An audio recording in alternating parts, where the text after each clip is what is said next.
You've heard the spin, now hear the truth. Welcome to Lost on Web. Down with the patriarchy. Oh wait, what? We've all heard the slogan. Smash the patriarchy. Tear down the system. It's all rigged for men. But today, let's slow down. Let's look at the numbers. Let's look at what they're not telling you. And you might realize, this so-called patriarchy. It doesn't look like you've been told. The narrative versus reality. For decades, the media, activists, and politicians have hammered the same message. Men run everything. Men have all the power. Women are the oppressed victims in a world stacked against them. But for a system supposedly built by men, for men, let's just run the stats. And fair warning, these aren't matriarchy approved.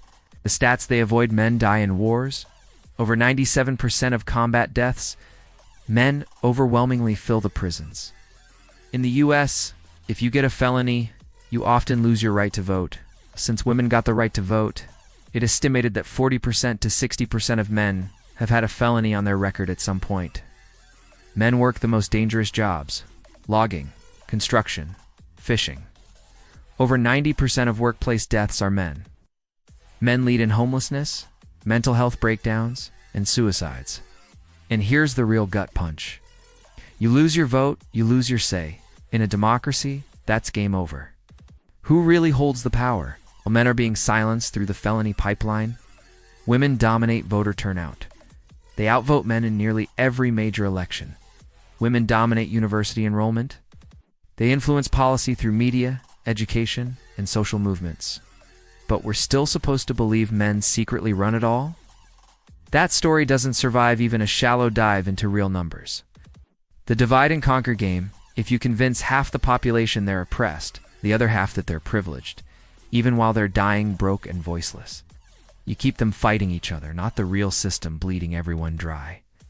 The so-called patriarchy has been legally silencing massive chunks of the male population for generations.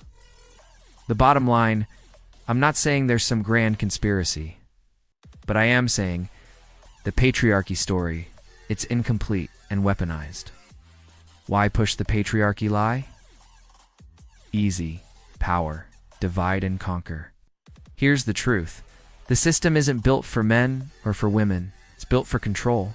So before you chant down with the patriarchy, maybe ask, down with what exactly? And who does that really help? You want raw, unfiltered content they won't say out loud? You know where to find it. You're on LostOnWeb.